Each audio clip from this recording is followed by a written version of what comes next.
the final talk session for phase 2 of talk series on consumer financing for clean cooking, a very, very important subject. Affordability remains a significant hurdle for accessing clean cooking solutions in India and globally. And limited financial knowledge alongside high interest rates, collateral scarcity, and weak credit histories just add to the issue. Despite these challenges, the clean cooking sector offers immense opportunities for tailored consumer finance solutions to enhance the acceptance of modern energy-based clean cooking solutions. I'm happy to share that in today's session, we aim to hear from our experts upon the opportunities and challenges for consumer financing in the sector for India as well as globally. We're also going to delve into the innovative models for end user financing and strengthening the availability of credit and the roles of MFI, their opportunities and challenges. But as usual, first we're going to be starting the session and introducing about the talk series for those of you who joined us for the first time. Talk series is being organized by Finovista. My name is Sheetal Rastogi and I'm the co-founder for Finovista. And we manage this program on behalf of Modern Energy Cooking Services program.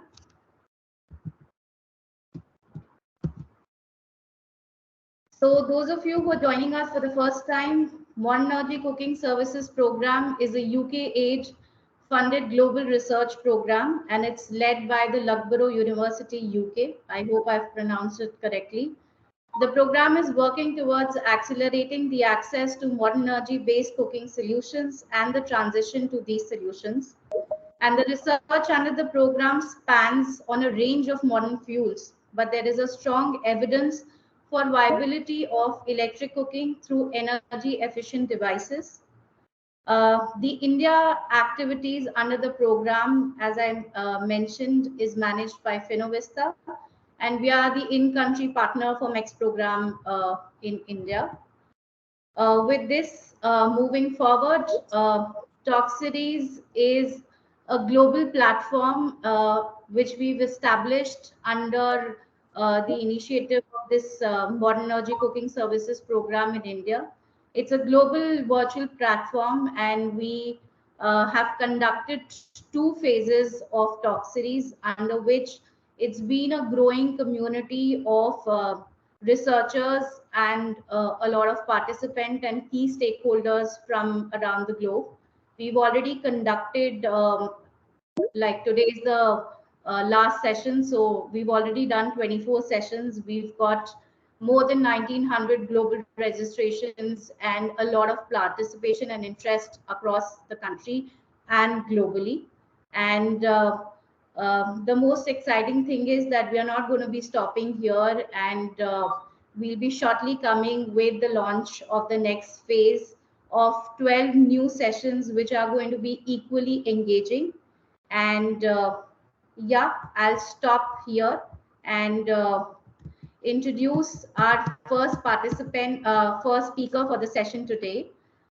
It's Dr. Sriram Apulingam, who's the in charge Climate Change Center, Bankers, Institute of Rural Development, BIRD, by NABARD.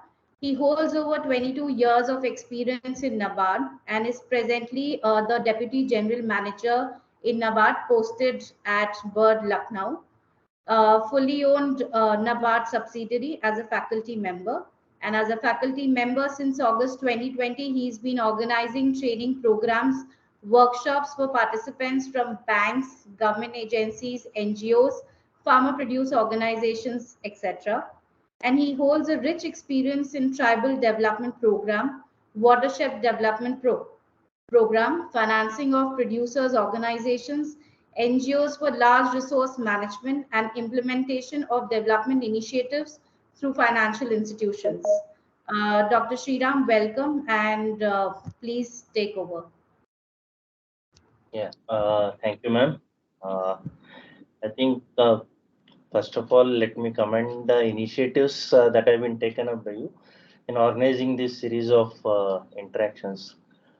some of the issues the topic that had been given to me was trying to look at this issue from a rural perspective and try to look at what could be the possible solutions on that. I think some of the issues you have already covered. Like I would just like to address it in a slightly different way. I'm looking at major issues related to clean cooking, especially from a rural area point of view, and that could be within India and outside India also. I would broadly categorize those issues into four major aspects. The first one is related to credit. I think some of which you have already addressed. But the other three areas are also equally important. The other three areas are what are the issues? There are certain issues from the consumer point of view also. That is the end user who is actually going to be using those clean cooking techniques. The third area, especially if you look at the rural India perspective, is after sales service. Like I have got the technology, I have got the gadgets, probably I may even have the access to finance. But after sales, what happens? What is the network that is available? This is one area. And last but not the least, what are the policy related issues? So if you can just have a very quick deep dive into all these four areas. I think like when I'm talking about credit related, Shital madam had already talked about two major aspects. One is the access to finance, and the second is the high initial cost. What exactly is a high initial cost? If we look at it today, the problem probably is there is a perceived costing. If I'm looking at clean cooking, the costing is ranging anywhere between 35,000 to 50,000. The problem upfront what comes is whenever a person tries to approach a bank is this is not an area which is going to earn somebody an income. So that means I need to, whenever I'm looking at a financing point of view, I need to probably pitch this differently, probably have a very different look at how to approach this sort of solution. So probably if I'm looking at a tailor-made solution, I should be looking at, okay, what is the cost of per borrower loan? So it's going to be say anywhere between 15,000 to 30,000. 15,000 to 30,000 means it's not something which a bank should be having much difficulty in financing. But the difficulty that a bank has is to what extent it is going to go after a borrower for handling this sort of issue. How can I probably address this situation? Is trying to bring the consumer and the bank together through an intermediary. Now, these intermediaries could be either microfinance institutions, it could be the civil society organizations who are probably working in the same area, it could be certain government departments also. I'll come to that. I'll be sharing two examples then probably which can clarify this issue in a much better way. I'm leaving the examples separately. The second aspect is a consumer related behavior. Today, if I'm looking at all the government sponsored schemes that are available or the different schemes that are being on offer, even in a rural area, a consumer is very much habituated to using an LPG. So why should he shift to a clean cooking one? Probably if I try to look at it, a whole set of vessels or there are certain things end up changing. One of the first things that you get to know from a rural area is the electricity bill has risen when I'm going in for clean cooking. See, these are all perception related issues. So unless probably if I try to address this issue from a woman point of view, it's at the end of the day, it's the woman who is in charge of the kitchen. So in a lighter vein, what I would say is I need to convince the home minister first to actually shift to clean cooking. So how do I do that? My capacity building or a training program is not going to work out in that. Probably if we take them to some exposure visits or we have a small video in regional languages for them showing that showing the benefits, which has something been piloted when I look at the self-help group program in India. It has been piloted a number of videos. Probably if we can have developed say a 1 or 2 minute videos on these sort of aspects, I think probably that again can address the issue. This was what whenever talking about the second is the consumer related issues. There are certain consumer that is the cultural barriers. The second is risk. I am very much habituated probably to using firewood or a LPG. A solar panel based one or an induction stove based one, probably I'm not very comfortable with that.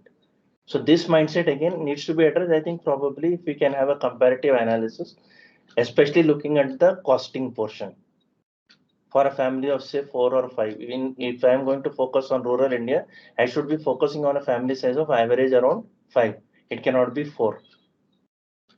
I think some studies have been already been done by BPCL on this particular aspect. Now the third sector that is I am coming to is service related. Who are actually the sellers? Who are the manufacturers? Do we have a standardized list? So probably when we looked at the first issue, when we are talking about credit related issue, can we identify certain manufacturers for certain pocket areas who can actually handle these sort of issues? Then again, once I am trying to do this, can we have at least at a say panchayat level or at least at a block level in India, some service mechanisms or after sales service mechanism or some app or some toll-free number which can address these sort of issues? Probably that could take care of the third one. And as far as policy related issues, do we have a clear cut policy? We have a different set of policies for n number of that. We do have certain initiatives that have been taken up by Government of India for promoting clean cooking. But are the people aware of it, especially in rural areas? So how do I take this message forward? Probably it is in this context I can just share with you an example. That is the first of the examples which I wanted to share with you. Is there is a startup called as Hak Darshak. Now Hak Darshak tries to provide capacity building to women. They are basically a business correspondent. They try to provide uh, capacity building services to women on linking them to close to 7,000 social sector schemes in various parts of India. It could be a centrally sponsored scheme, it could be a state sponsored scheme. There could be one partners, we can think of roping in partners like this. Recently, we had a program in Bankers Institute of Rural Development, Lucknow, wherein what we tried to do was we tried to bring certain low-cost technology service providers with certain people who had piloted them and the service providers. And we had also called certain banks and microfinance institutes in this particular program. So the key issue that came up from a microfinance institute point of view or a banker point of view was, you give us an economically viable cluster, we are ready to finance. That means you identify the borrowers or the end users, you give us a list, we are ready to finance. And again, if you look at it, there are a number of fintechs who are ready to do the loan onboarding part of the scheme. The third example which I was coming to is something of a public-private partnership, wherein government of Uttar Pradesh, especially the Department of Environment, Forest and Climate Change, is trying to promote clean cooking through self-help groups promoted under National Rural Livelihood Mission. We had a very recent discussion with that on this particular. So what they try to do was they try to bring together all the players, different departments, try to find out whether this is a feasible one. And the outcome that came was, with a little bit of coordination, this is definitely possible. Before concluding, I would just like to share with you a very slightly different example that is deviating from this particular entire aspect of clean cooking. I'll just share with you something which NABARD did way back in 2009. It was on financing for rural sanitation. Why I am trying to draw a parallel here is, subsidy is available for rural sanitation. It was available. It is available even now under Swachh Bharat Mission. What had happened was it was not picking up. And in this particular thing, NABARD came up. We had a scheme called as Rural Innovation Fund, wherein what we said was, we will provide a certain, the initial project was for 1 crore. We provided 1 crore as a soft loan for building 1,000 toilets. So how this scheme was implemented was, this scheme was implemented through a non-governmental organization. The non-governmental organization in turn funded an SHG, which in turn funded the SHG members. Our repayment schedule we had kept was 6% on a reducing balance, repayable in half-yearly installments over a period of 5 years. What the NGO did was, they on-lent to the SHG at 9% half-yearly installments. SHG lent it to their members at 12%, that is 1% per month, reducing balance same on a monthly installment. At the end of 5 years, as against 1,000 toilets, we had 2,550 toilets. And that entire exercise became a revenue model for the self-help groups. Now, what were the certain small interventions we did in that? The first thing was the concept of Shramdan. What the borrower had to do was to dig the septic tank or cesspit themselves. The idea is once they do that, they are going to utilize that asset. So there is a certain bit of involvement on the end user point of view. Second is for all the construction of these toilets and all that, the people who are actually engaged on the job was the masons and the people, the husbands and the ladies themselves, they were trained to actually construct these toilets. So a part of the money was actually going back to them as revenue earning. And if you look at it at the end of the costing came out to just about, I'll just share with you, it was a loan of 10,000 rupees. The per month repayment that SHG member had to give was 316 rupees. Now, what were the after effects of this particular program? The then Rural Development Minister, Union Minister for Rural Development, was Mr. Jairam Ramesh. He visited one of the areas. The entire thing, the costing, the subsidy, how the subsidy is going to be disbursed at the national level, it got changed. Certain, at least 3 or 4 banks, certain corporates also pitched into that. They also took it up as a viable financial model. Probably this is one way again, I think definitely these are certain ways wherein we can definitely approach change, and that change is definitely possible. Thank you.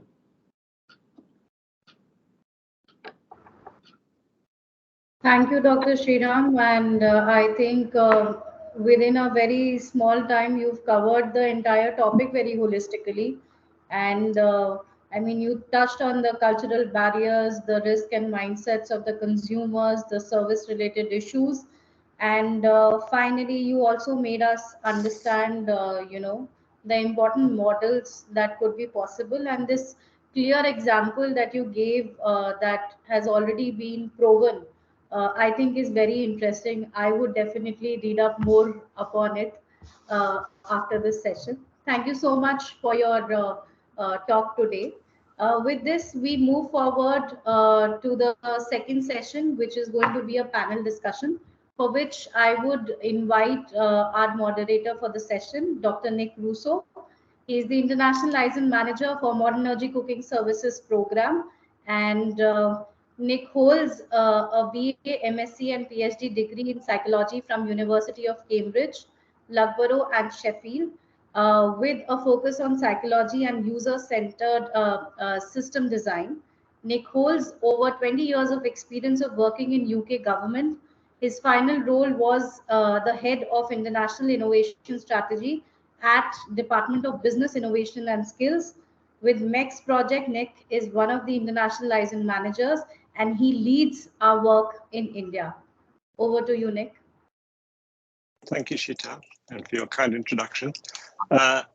Good afternoon, everyone. This is a really important topic, one of many that we've been discussing.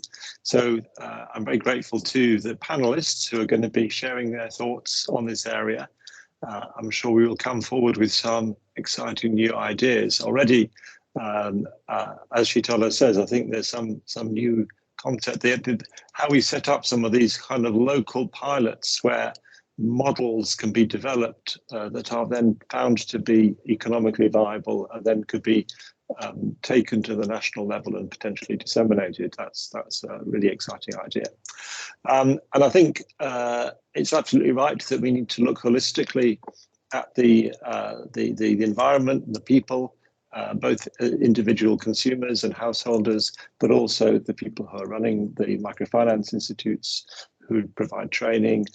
There's a role for everyone, which is great, but it also means that we have to help everyone to come on and understand the role that they play and how it works.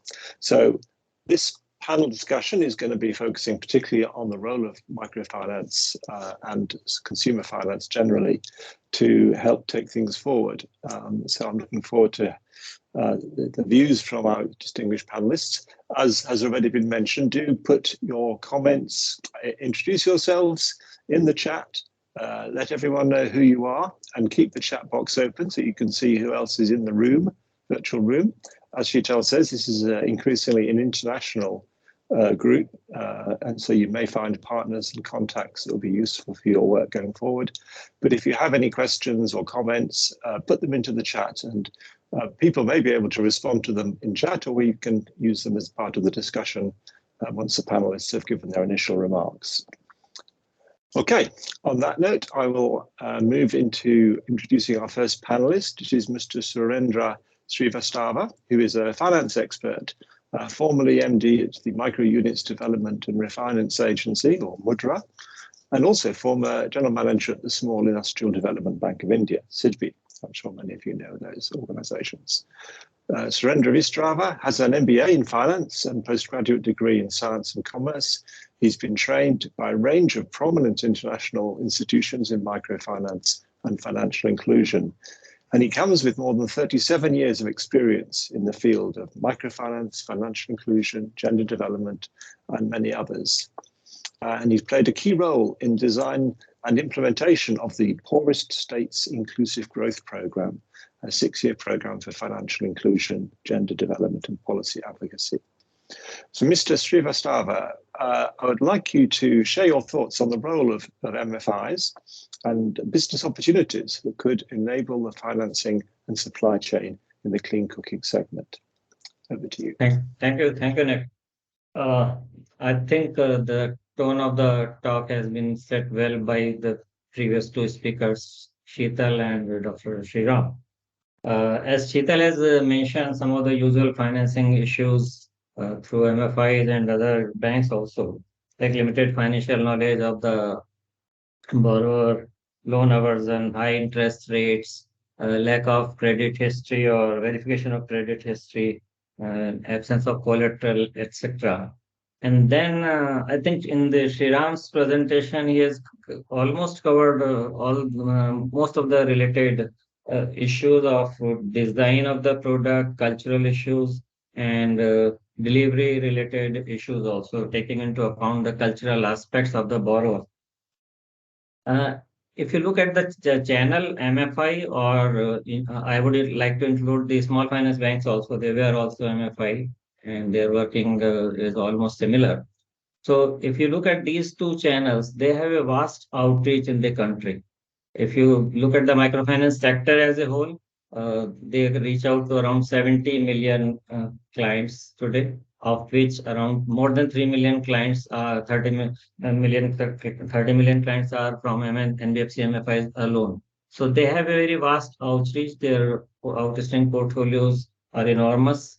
So the channel wise, it offers as one of the best scope to offer such products. But the issues are that this type of a product is not a regular product for the MFIs. Their main product is the income generation loan, which generates some economic activity, generates some income, out of which the loan is repaid. But in case of such products like clean cooking, MFIs have experimented in the past also, like last 2 decades, if you see 97, 98 onwards, microfinance has picked up in India. But some of the early big MFIs like Bandhan, Cashco, Annapurna, they have always experimented with similar products like water and sanitation, or construction of toilet, or health loans. So they have experienced certain difficulties in offering these products. One is, as Sriram mentioned, awareness. The program is important to FCDO or Finovista, but it's not that relevant or important for the MFI or the borrower. So creating awareness about the significance of such product for the country, for the climate change, or for the environment, that is a precursor to the offering delivery of the product. So they should be made aware of what is the significance of such product, and that also has its own cost. How do you create awareness? What kind of awareness programs you organize? Audio, video tools for physical meetings, whatever. So they have to deploy certain staff in creating awareness also. So the cost of creating awareness also has to be included in delivery of the product. Then the rate of interest charged on such products that would differ from their main product. So MFIs find it difficult to charge differential rate of interest on two different products in the same geographies or even in different geographies. So, and the usual rate of interest charged by MFIs these days is 24 to 26%. So we have to look at what rate of interest we are going to charge on clean cooking products and what is the differential available and how do you design the product? Should it be a separate product, which is difficult, or should it be an embedded product with a regular product? So some MFIs have experimented in the past through embedded product also. So the customer doesn't think that he is taking unnecessary loan for some water sanitation kind of loan or health loan or clean cooking loan. So he doesn't get attracted to a different product, which he thinks that it may not be that much relevant for him. So they have tried embedded product also.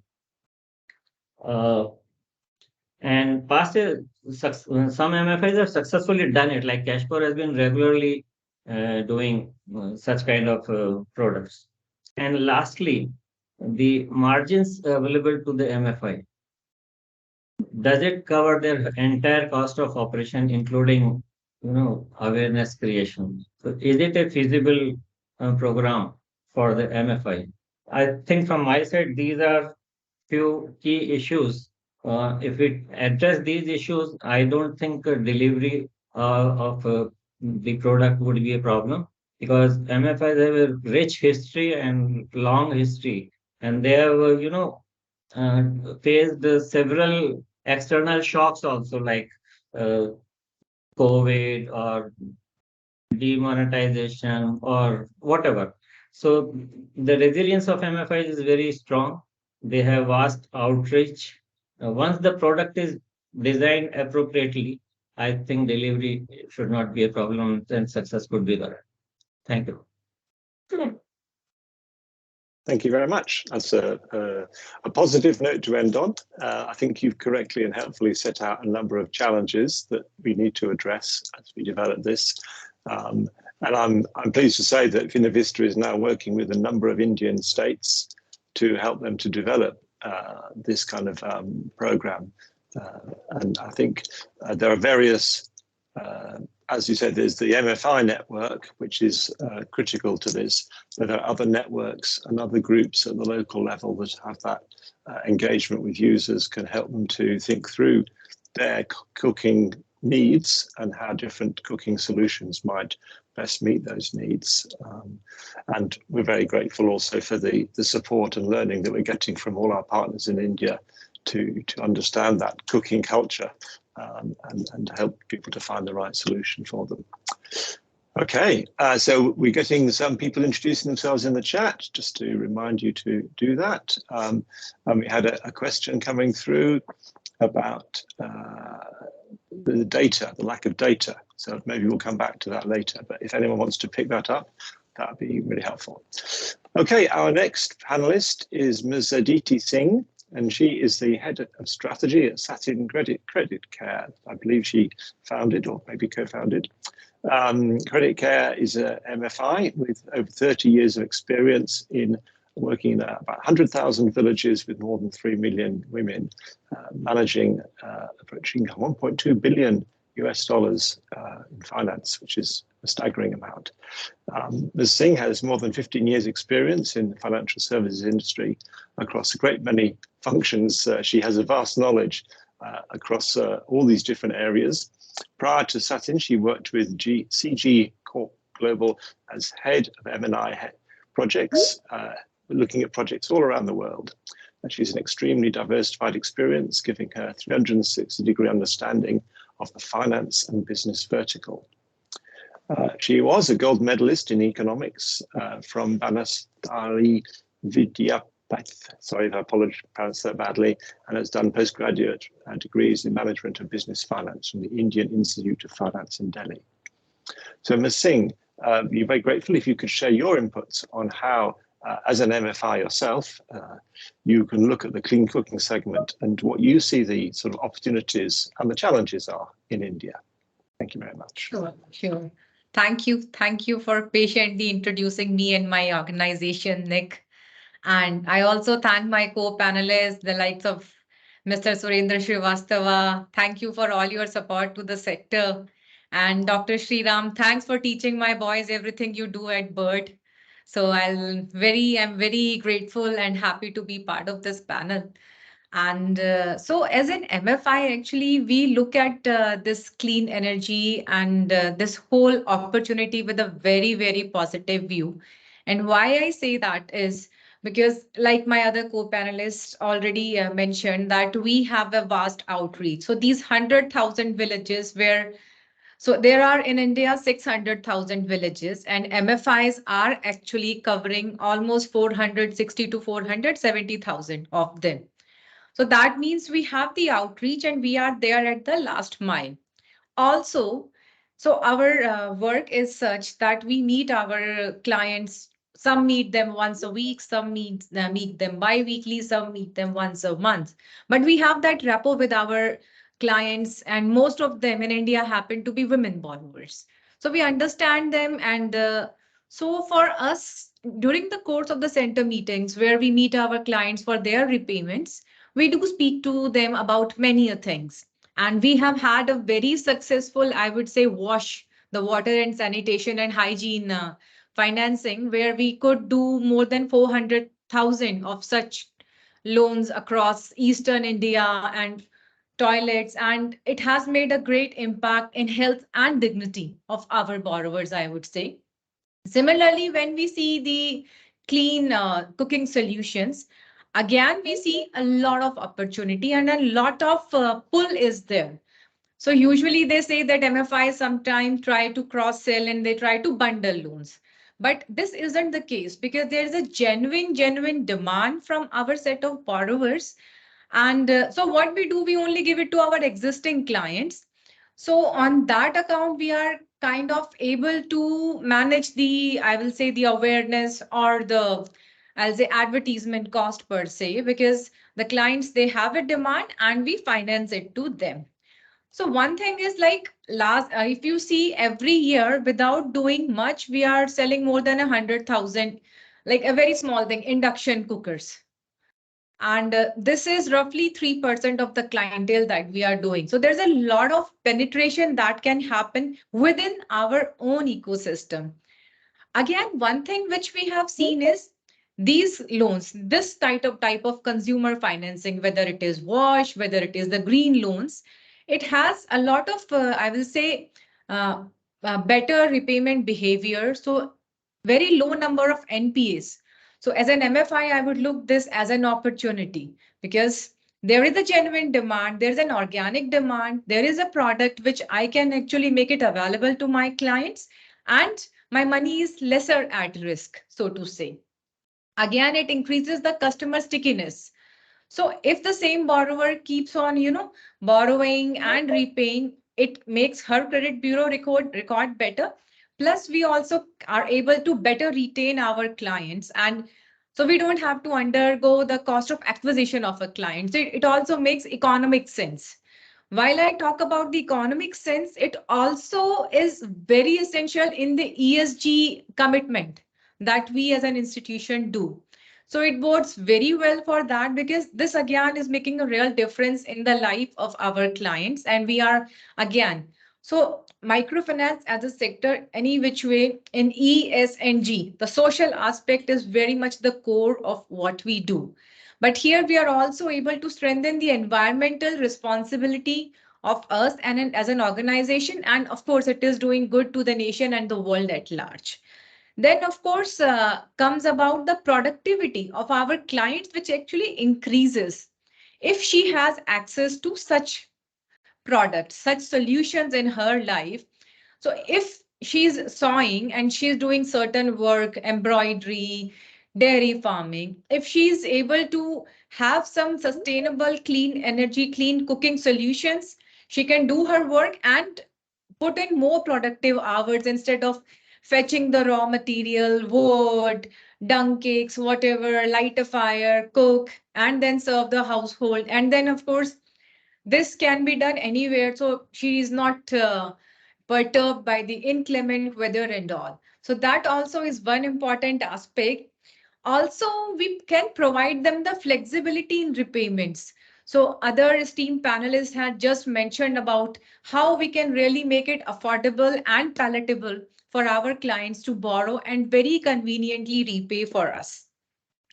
So these are, I would say, some of the few opportunities, and having had the success, having had the repo, for instance, if we have 300,000 clients, 3 million clients, 100 to 200,000 clients are very much wanting to get that. However, this isn't without its own set of challenges, I would say. So one is, of course, that what kind of products can we offer them? And again, so what happens is, if we tell our clients about availability of certain products, the supply chain, of course, comes into play. And while through us they can reach, but we would also have a limitation of storing, etc. So there has to be very efficient planning of when we get an interest and how the product is delivered. And financing, of course, we can do seamless thanks to technology. So these things actually, technology integration has actually been such a, I will say, good disruption for us that earlier the same process used to take 3 weeks. Now it takes, I will say, 1 hour. So that has been the, I will say, life-changing moment for the likes of us. However, there again comes the problem of the ticket size, what we can finance as a microfinance institution, as an MFI. So we can do a product up to 20,000, 30,000. However, till here, my borrower, I keep saying she because they're all women borrowers. So she can take the induction cookers and all those which come within that budget. However, if she wants to move on to, the solar rooftop and such other solutions to aid it, there we feel the limitation. That is the challenge. Another challenge is, again, the after sale services.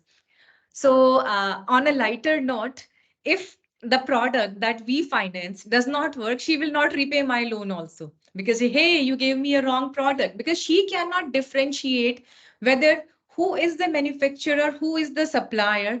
So we are the face for our customers. So if it is good, it's our duty to give her the good product. If it is not working properly, it is our fault and we will not be getting repaid even the original loan which she's borrowing. So that said, we still feel we can do a lot of work.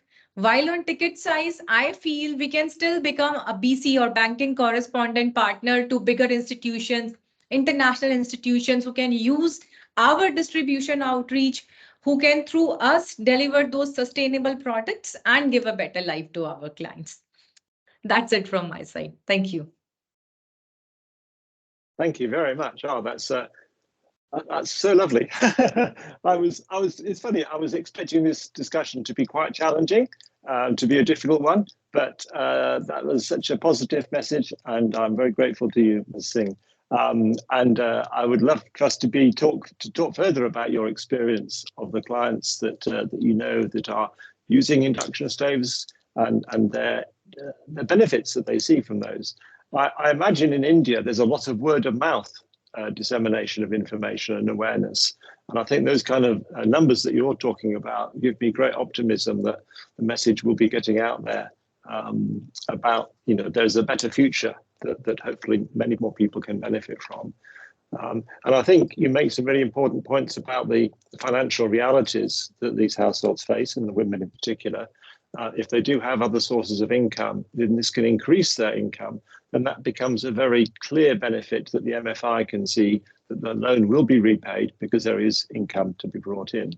The challenge we've often seen is that where households can access free fuel, whether it's dung or firewood, then it gets harder to make the economic case for investing in a cooking device. If, however, they can increase their income, and that becomes a lot clearer. Okay, so excellent. Thank you very much. I will move on now to Mr. Prantik Mitra. He is Director of Strategy and Business Innovations at Micro Energy Credits. So Prantik Mitra is the Director of Strategy. I've said that already. Prantik helps the low-income communities with access to affordable clean energy by catalyzing funds from the carbon markets. So this is about how MFIs can receive finance. Prantik has developed MECS Credit Tracker, which is a software that seeks to bring more integrity into the carbon market, which is something we're all concerned about, by reducing double counting and automating emission reduction calculations. We have had other sessions on the carbon finance area. If you're not familiar with some of this language, then you might want to look up some of those others that have been recorded. Prantik is an alumnus of the Presidency College of Kolkata and Terry University, and has previously worked with Microsoft, and Terry has consulted corporates, multilateral agencies and universities on climate mitigation projects. So, Mr. Mitra, I'd be very grateful if you could share your input on how, as an MFI, they can engage with the clean cooking segment, and particularly with carbon finance within that. And I believe you have a small number of slides that you'd like to share. Over to you. Sure. Yeah. Hello, everyone. And yeah, I'm really grateful for the previous speakers, the Sriram, Mr. Surender, Ms. Aditi, and Nick for setting the stage for me to talk about what the presentations and the model of microfinance engagement with the carbon markets that I wanted to talk about during this session, and eventually touch upon how we are helping overcome some of the obstacles that they mentioned during their speaking time. So without much ado, I'll just take us through into our session on how we can do, as you had mentioned that we are a carbon project developer, and we work towards the society's social impact-based carbon credits, which therefore can make the clean cooking and other clean energy transitions more affordable through the financing available in the carbon market. And how does this work is when somebody from a very low income household, the poor households are taking these microfinance loans to finance their products, which are mostly the clean energy products. I'll focus with efficient cook stoves and induction cook stoves as an example for today's talk because of the theme of the session. But this model expands to a large array of products that we work with. So when the microfinance, microloans are taken and the products are being used, the replacement of the fossil fuels or the replacement of the less efficient technologies with a more efficient energy use technology translates to generation of what we call the carbon credits by saving a ton of CO2 per year for a significant period of this program, which are based on these international standards. We can talk about the gold standards, previously the UNFCCC CDM program. So over a span of 5 to 7 years, each year you're able to reduce up to a ton of CO2 from an individual household who are using these clean energy products. And these carbon credits are then being eventually sold and transacted into the carbon markets, which are with the governments, the corporates, the compliances, or even the voluntary markets, or sometimes you see the aviation, which otherwise known as the CORSIA market. So, and this kind of investment is then brought from the developing countries or the governments to the it's brought from the developed countries onto the developing countries, which are hosting these micro loan projects for these clean energy technologies. So this kind of attracts the investments, and these carbon projects are eventually used by MEC to help the microfinance institution overcome several of these obstacles which they otherwise face in starting a clean energy program, and help catalyze a significant amount of private investments and loans within the economy itself. So that's the overall structure of the model, but what it translates to is for a greater good of flow of funds that ensures wealth distribution within the communities. Because when the carbon investors are buying these carbon credits, it's a top-down approach where we are able to help the microfinance institutions overcome these obstacles which they otherwise face. And Mr. Sriram initiated his talks when he talked about the after sales or client education and marketing being, or the last mile distribution being one of the key aspects of making the program, heat cooking program, successful. And we often talk about solving a lot of these problems, primarily focus on starting with the internal capacity building of the microfinance institutions, because this additional carbon funding can be used to train these internal people to become more climate friendly, climate leaders of tomorrow, and help them understand the use of these clean energy technology, which they can eventually use to train and educate the client, make them more aware during these product demonstration, marketing campaign, and eventually that translates to a greater degree of providing better products to the last mile, providing the after sales services, which we often talk about. And as this program, the model matures, it also eventually helps in reducing the principal cost, because that additional money that gets translated to these benefits, it's helping the households make additional savings so they can make the microloan payment on much faster, in a better and a more efficient manner. And eventually they will be translating these savings into going for more aspirational products. For example, previously we saw a lot of the households used to use efficient biomass stoves. And now in India, as the grid connectivity increases, the households are aspiring for more and more induction cook stoves, the electric cooking mechanism. And these kind of transition to a better climbing, as the households are climbing energy up the energy ladder, translates to what the carbon market has to offer in distribution of this wealth from the developed countries into the developing countries, contributing to the communities which are otherwise at most vulnerable when it comes to the impacts of climate change. So we come with a large background in development initiatives. Our founders started working at very early stages of microfinance with the Grameen Foundation in their early stage back in the 1990s. And they kind of had this understanding of the community dynamics, the need for wealth creation, health improvements, creation of local jobs, improvement of education, and focusing on a client-oriented approach. So one of our key pillars that we focus on is the customer's choice. Because when you give the consumer the choice, and like Ms. Aditi has rightly talked about, the genuine demands, that genuine demand happens when the customer is able to make a choice because they feel empowered. And because they feel empowered, they will now go for better products because they are able to understand the need, the use of these products, the benefits that they will be generating from these products.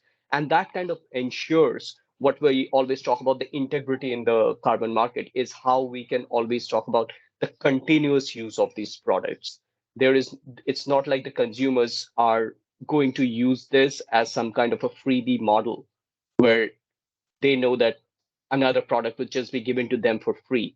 Because they are paying for this model, they would be using it because they understand the benefits that they are able to generate out of it.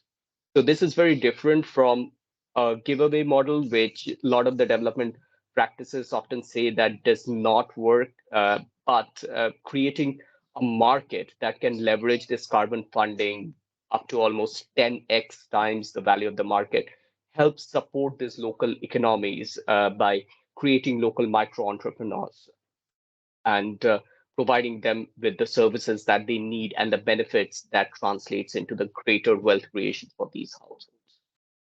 So we also help the microfinance institutions in developing and launching their clean energy program by helping them develop this business plan, the marketing campaigns, the operational implementations, and scaling up of this clean energy program. And all of this focused on how the households benefit from transitioning from a fossil fuel based or a less efficient based technology to a more cleaner sources of energy, cleaner sources of technology. And that is how my organizations, my MEC has been working significantly in terms of developing a lot of these projects. We pioneered as one of the first carbon program for the induction cook stoves. With several of the microfinance institutions, Satin being one of our partner organizations who have contributed significantly in that pioneering run. And we talk about the real impact, because all of this is successful because this creates a real impact. Finish up, please.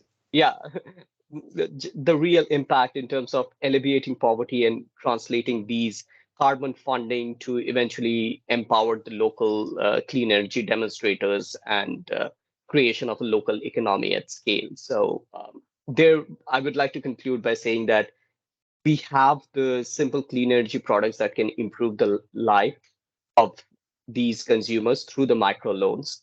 And we can make the renewable energy affordable because the carbon revenue is there available in the carbon market to be used by the microfinance institutions and their clients to help them with better products and reduce the carbon footprints and offsets a lot of these emissions in the society, saving the planet, saving ourselves, and by help ending this poverty and having a greater access to the clean energy. So thank you for giving the opportunity to talk about our organization. And yes, I'm happy to take any questions related to our program or any comments. Would be really grateful. Thank you. Thank you. That's a really practical approach with a real potential for scale up, it sounds like. So I would encourage people to get in touch with Mr. Mitra and to discuss how they can work together. Our last panelist is also able to offer what I feel is a very practical approach, taking a different approach to addressing the consumer finance challenge. I don't want to steal his thunder. Mr. Kato Sekombonga Kibuka is the co-founder and CEO of Power Up, which is a Kampala-based clean tech design company that supports communities to adopt clean energy solutions and practices. So that's Uganda, in case you're not clear. Power Up leverages its technology platform and behavioral science interventions to maximize the use of electric cooking over biomass and fossil fuel cooking. And they're working to make electric cooking affordable and attractive in Africa. Across East Africa, not just in Uganda.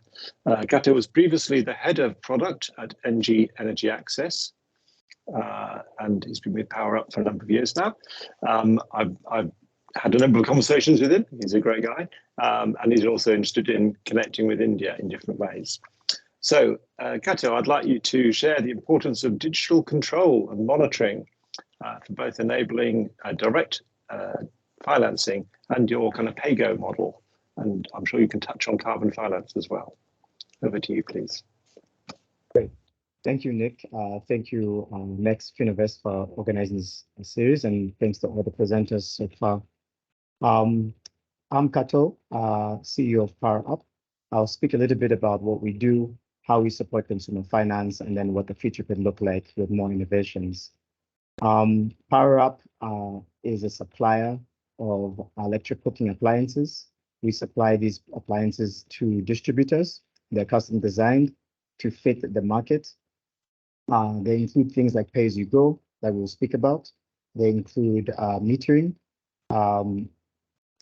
as well as providing the product. We also work on the carbon side of things.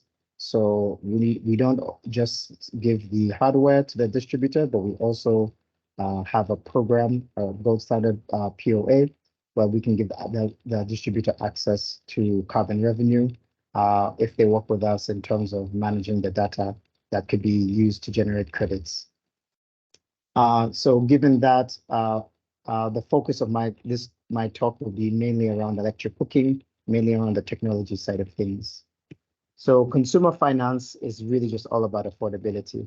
And we've seen that in the years of clean cooking as it's developed, there's been a lot of focus on subsidies up front to make sure that improved biomass stoves are more affordable. And then there's been more of a shift to how do you make the fuel more affordable by breaking it into smaller pieces that people can pay for, particularly around LPG. But now with electric cooking, there's more of a focus on how do we make that tool even more accessible. Obviously, the benefits of electric cooking are very high, but there's a high cost to actually be able to achieve those benefits. So what we do is we focus on embedded finance in part of our product design. Our products, the first product we have is electric pressure cooker that has pay-as-you-go technology built in. For those who are not familiar, pay-as-you-go is essentially the technology that allows you to lock out someone's ability to use the product unless they make a payment. So right now, if our distributor sells our product on pay-as-you-go, the customer pays a deposit, the product works, the electric pressure cooker is working. Maybe after a few days, it locks itself out until a payment is made. The code is entered, and then the product is able to be used again until the next lockout period.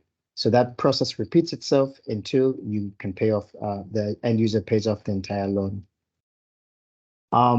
So this is really important to us because obviously it lowers the entry barrier. That this lockability really opens up the market. We've seen this type of technology be used in solar home systems across Africa, as well as the smartphone sales as well. And it's increased sales from 5 to 10 to up to 20x, making all these products much more affordable. And it's all about breaking the access into small installments. What we've seen so far in our distribution pilots with our distributors in Kenya, Tanzania, and Uganda is that affordability is the #1 challenge for customers adopting, even if they know that this product is better for them long term and it will save them money long term. So to give you an example of what our pay-as-you-go pricing can look like is that some of our distributors, they will normally sell our product at full retail price at $100. Through our program, our carbon program, they're able to subsidize that product down to around $60. And then they allow the customer to make a deposit of $11 and then pay 20 cents per day for around 9 months until the product is paid off. And we see that as really working with the customer's finances, because every time the customers use our electric pressure cooker, they save between 8 and 30 cents, depending on which country they're in, how much they're cooking. And so our goal is to make sure that the usage is high enough that the customer is saving enough money per day to cover the cost of the pay-as-you-go. So practically our pay-as-you-go is an integration that works with many of the major pay-as-you-go CRMs like Angaza, Upia, PayGo Ops, and PayG. So we give flexibility to distributors on which type of CRM they want to use.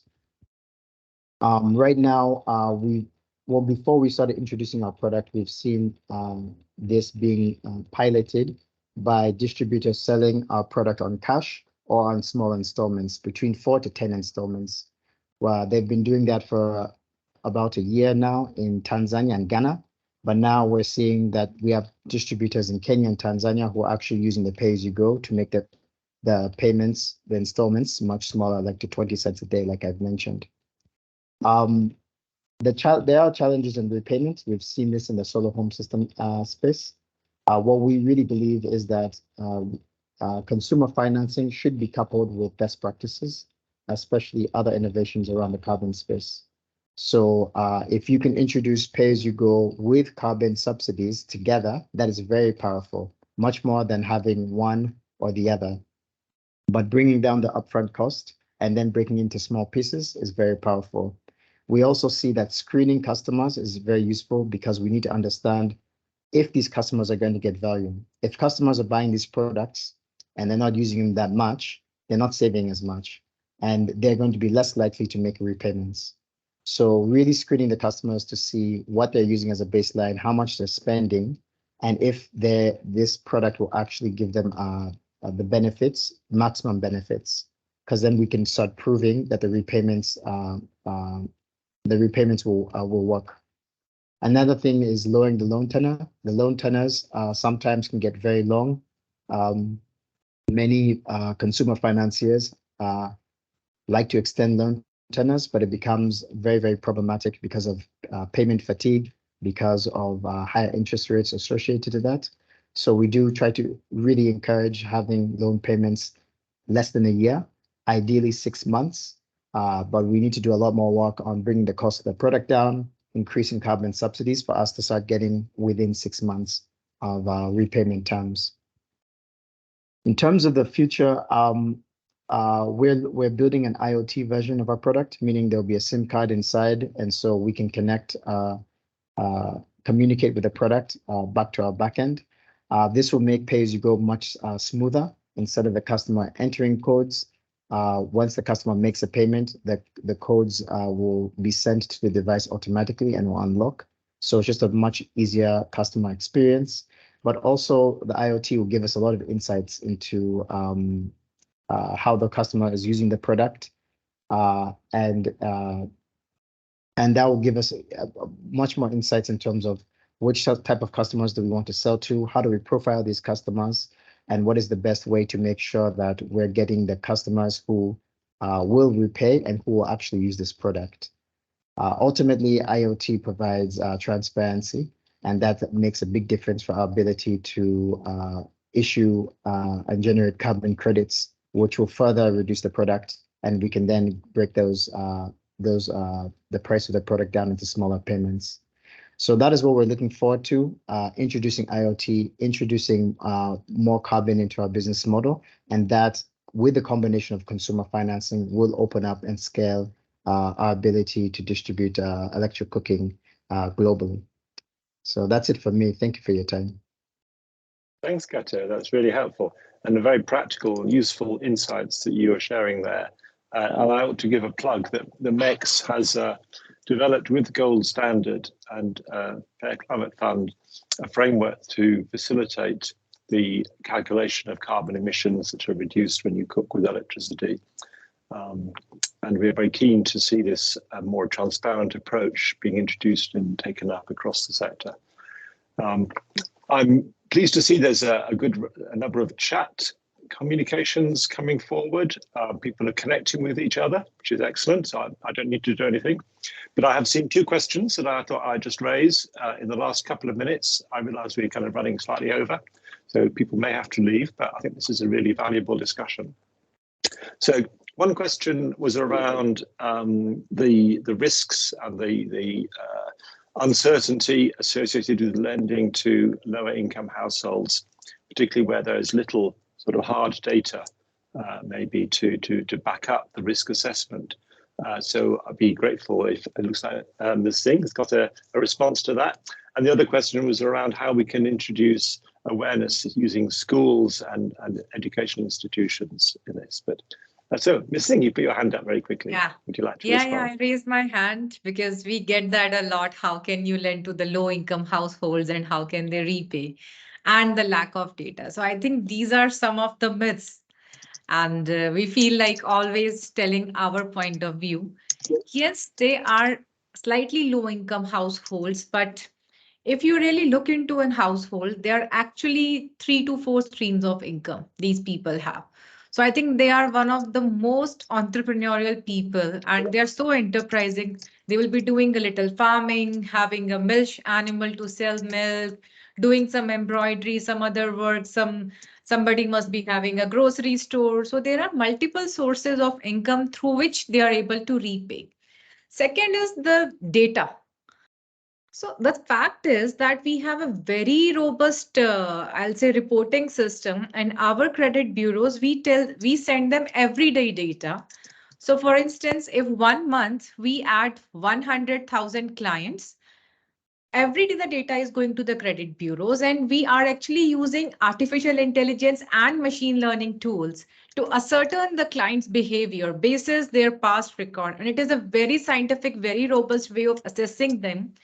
And once they are good clients, then we are offering them these solutions, these loans.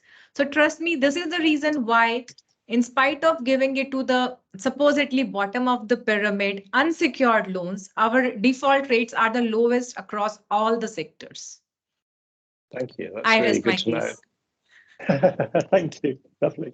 And I think I have a limited, I'm not a banker and I don't have any background in this area, but talking to the team at Finovista, Vimal in particular, I understand that India has a very well set up regulatory system for lending and for managing loans and ensuring that payments are made and defaults are managed effectively. And that may be an area where you would have some comments on the policy landscape, other things that could be improved in that respect. But it does sound like the system works well. And obviously India's expertise in software development, in the use of data is renowned. So yes, I think that the point in a way is that because you're able to operate at a volume and a scale that gives you economies of scale, you can do a great deal. Each individual MFI operator probably would not have anything like those kind of resources available. Anyone else like to comment? Other than that, there was the question about the sort of awareness raising and using the schools as a vehicle. Or if someone would like to expand on their comment, but open it up. Just anyone would like to come in with a point they made, want to respond to another panelist. Yes, Prantik.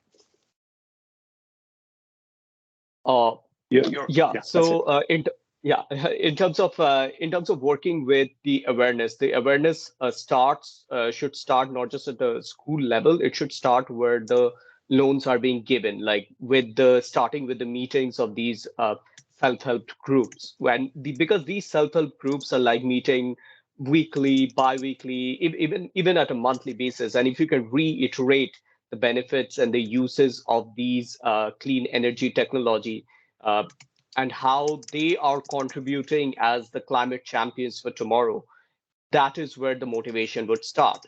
And eventually, the school, I think every education board in India eventually comes up with an education in environmental sciences. We have been taught that in private school boards, in government school boards. So what we need to work more towards is creating a self-awareness at a youth level and higher up, even the adult education, because that is the population and the sector who did not have the knowledge when they were in school. So integrating that now into an adult education system or something like the night school systems that we have, and giving them the skills to know and learn more about the clean energy benefits and what they can achieve out of it, it can take a significant step in generating awareness, educating the clients, and eventually help them get into this model of clean energy technology, microfinance, consumer finance, affordable consumer financing into a more mature market-based system. Thank you. Yes, I think this is a long-term transition. And India again has an amazing track record of having rolled out LPG access to virtually 100% of your population. So there is learning and there is experience in how to achieve these kinds of changes. So that's right. And I think we would be, we're very keen to work with the government at national and state level and other partners to start to develop these sort of roadmaps that will get us there over time. I've seen another question has come from someone called Thomas. How can a social enterprise for electric cookers access carbon subsidies? Would anyone like to offer a view on that? So the first thing is it's not a carbon subsidy. It's a carbon funding. It's a result-based financing. So any of this is not relates to one of those subsidy models or the giveaway models. So how we work is we engage with microfinance institutions, social enterprises, or even sometimes aggregators to bundle these clean energy loans and convert these usage into the carbon credit. So we can obviously partner with a whole bunch, because these benefits are exactly what translates to carbon credits, because you're reducing tons of CO2 emission. So it's very simple mathematics out there in the carbon market. It's sitting there, it just needs awareness to access. So we can definitely help a lot of these organizations grow. We have helped several of the social enterprises access the carbon market, and we are happy to work with more and more people. So if anybody wants to discuss this in more details, I'm happy to take this forward. I dropped down my email contacts and LinkedIn contacts. So if you want to get in touch with me, please feel free. I'll be delighted to take you through into this process. Thank you. Okay, can I, prompted by the previous comments about the regulatory environment, I'd like to go back to Dr. Apulingam. You commented on policy being part of the mix. Are there any things that you or any other panelists feel the government of India could do that would accelerate the transition to electric cooking at the grassroots level? We're keen again to kind of gather evidence and ideas.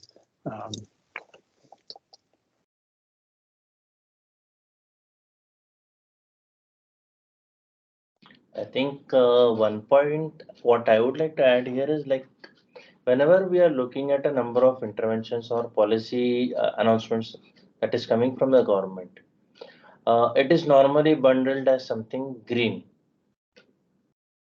Like I would like to add to what I think Aditi madam had also shared, or like the issue about that school going children.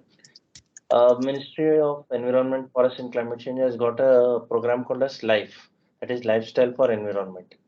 This was released at, this was announced by our Honorable Prime Minister at the COP27 last year.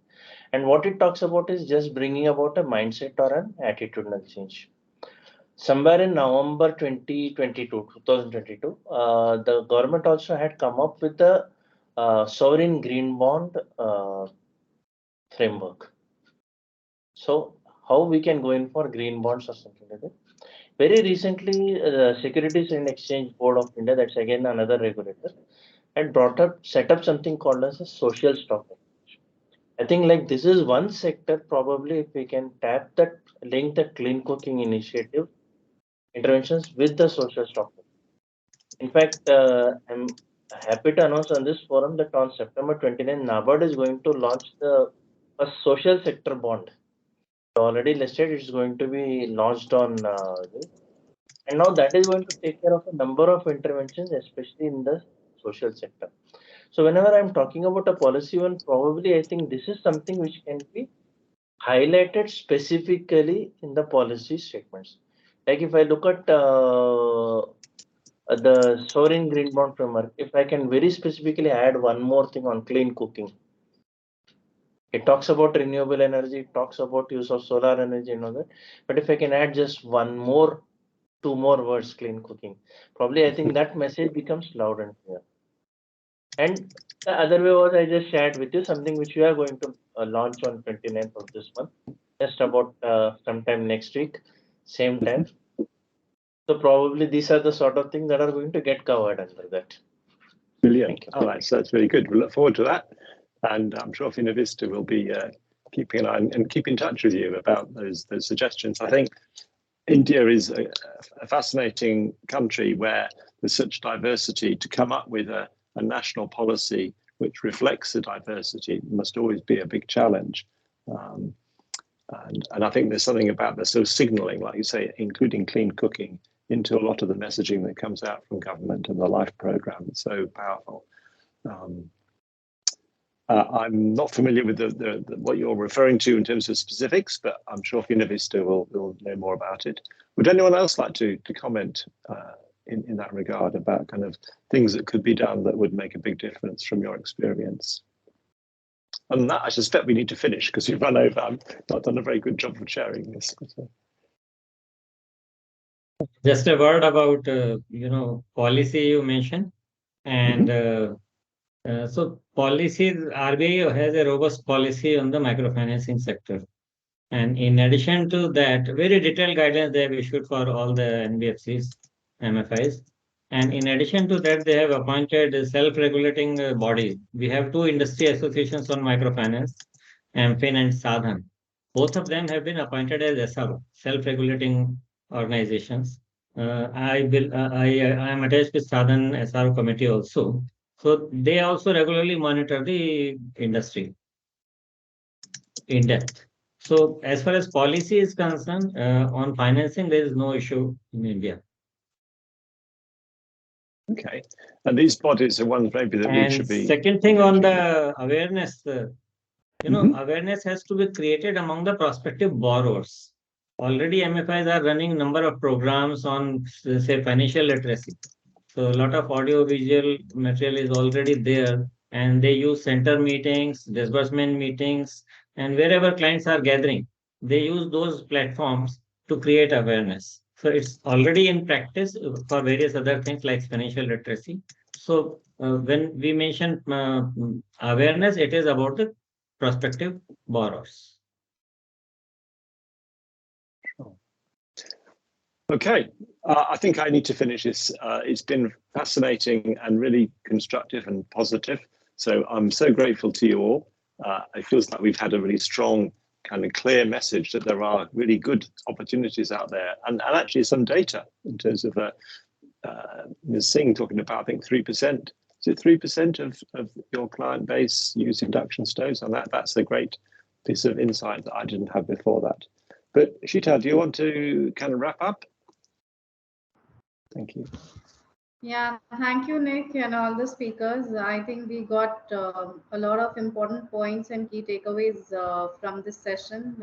We'll also be putting a virtual link up for all those people who couldn't attend today's session. Thank you again to all the speakers, and it's been a very important discussion, and similarly the entire talk series. I would also take this opportunity to thank the Finovista and MECS team for putting these talk series sessions together with an undeterred spirit, months on month again. And I think it's very important. There's a lot of knowledge and resources that we are pulling together for the clean cooking industry.